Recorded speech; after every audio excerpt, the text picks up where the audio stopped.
வணக்கம். சிவவாக்கியம் பாடல் 13.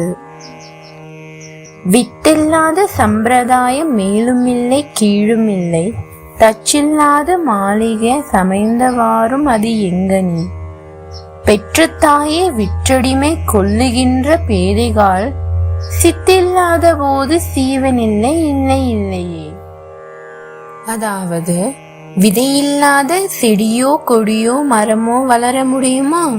அதே போல எல்லா செயல்களுக்கும் நிகழ்வுகளுக்கும் விதையாக இருக்கின்றார் சிவன். எல்லா வழக்கத்திற்கும் வித்தாக இருக்கின்றார். அவரின்றி ஓர் அணுவும் அசையாத அந்த மேலுலகிலும் இந்த பூவுலகிலும். தச்சன் இல்லாமல் ஒரு அழகான மாளிகை அமைக்க முடியுமா? ஒரு உறுதியான அஸ்திவாரம் இல்லாமல் ஒரு கட்டிடம் எழுப்ப முடியுமா? அதேபோல் மெய்ப்பொருள் இல்லாமல் ஜீவன் இருப்பதும் சாத்தியமில்லை. ஒரு மகனோ மகளோ தன் தாயை விடுத்து மற்ற தாய் குலத்தை ஏற்பது எப்படி ஈடாகும்? என்ன நேர்ந்தாலும் உயிர் கொடுத்த தாய்தான் முதன்மையானவள்.